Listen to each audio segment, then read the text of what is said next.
কেইদিনমান আগত ফেচবুকত এটা পোষ্ট দেখিছিলোঁ আৰু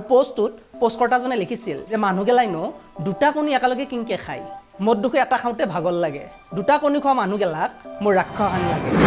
সঁচাকৈ দুটা কণী একেলগে খোৱা স্বাস্থ্যৰ বাবে অপকাৰী নেকি বা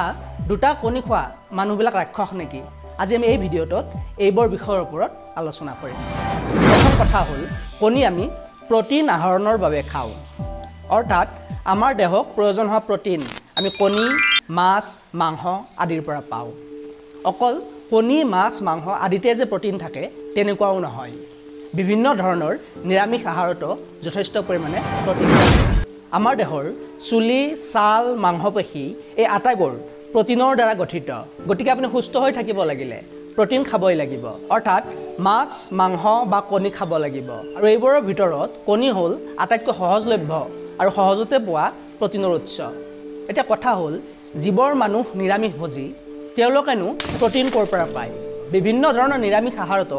যথেষ্ট পৰিমাণে প্ৰটিন থাকে যেনে মাহজাতীয় শস্য দাইল বুটমাহ আদিত যথেষ্ট পৰিমাণে প্ৰটিন থাকে ইয়াৰ উপৰিও সয়াবিন ৰাজমাহ আদিও প্ৰটিনৰ ভাল উৎস আনহাতে ডায়েৰী প্ৰডাক্টসমূহতো যথেষ্ট পৰিমাণে প্ৰটিন থাকে আৰু নিৰামিষভোজী লোকসকলে তেওঁলোকৰ খাদ্য তালিকাত এনেধৰণৰ খাদ্যসমূহ যোগ কৰে যাৰ ফলত নিৰামিষভোজী লোকসকল প্ৰটিনৰ অভাৱত নুভোগে কিন্তু আমাৰ যিসকলে মাছ মাংস খায় তাৰ বেছিভাগে তেনেকুৱা কোনো ধৰণৰ ডায়েট প্লেন বা খাদ্য তালিকা ফলো নকৰে গতিকে আপুনি যদি নিৰামিষভোজী নহয় তেনেহ'লে প্ৰটিন ডিফিচিয়েঞ্চিত নভোগিবলৈ আপুনি মাছ মাংস বা কণী খাব লাগিব আৰু যদি আপুনি পৰ্যাপ্ত পৰিমাণে প্ৰটিন নাখায় তেনেহ'লে আপোনাৰ দেহত প্ৰটিন ডিফিচিয়েঞ্চিৰ বাবে বিভিন্ন ধৰণৰ ৰোগ হ'ব পাৰে যেনে আপোনাৰ ইমিউনো ছিষ্টেম উইক হ'ব পাৰে আপোনাৰ বডি মাছল লছ হ'ব পাৰে আপোনাৰ স্কিন ডিজিজ হ'ব পাৰে বা প্ৰটিনৰ অভাৱত আপোনাৰ চুলিও সৰিব পাৰে গতিকে আমি বুজি পালোঁ যে প্ৰটিন আমাৰ বাবে কিমান প্ৰয়োজনীয়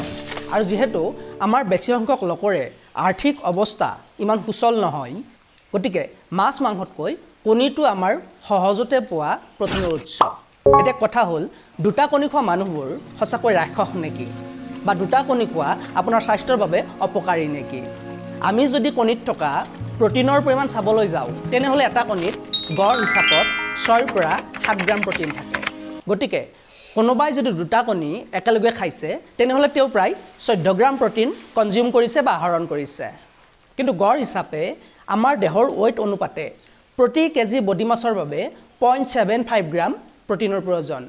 অৰ্থাৎ গড় হিচাপত এজন মহিলাক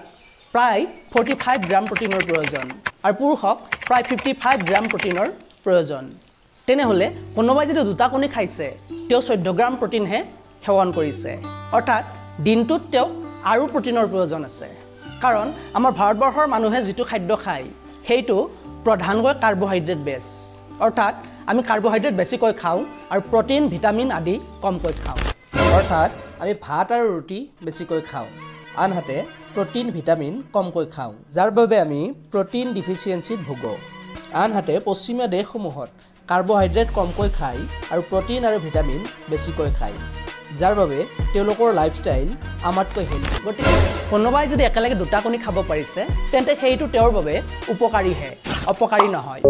দুটা নহয় আপুনি যদি একো অসুবিধা নোহোৱাকৈ তিনিটা কণী খাব পাৰে তেন্তে তিনিটাও খাওক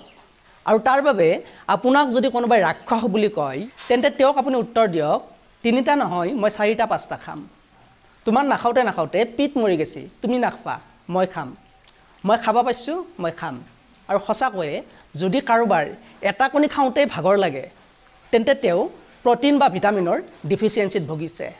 তো বন্ধুসকল ইমানখিনি আছিল আজি আমাৰ প্ৰটিনৰ ওপৰত আলোচনা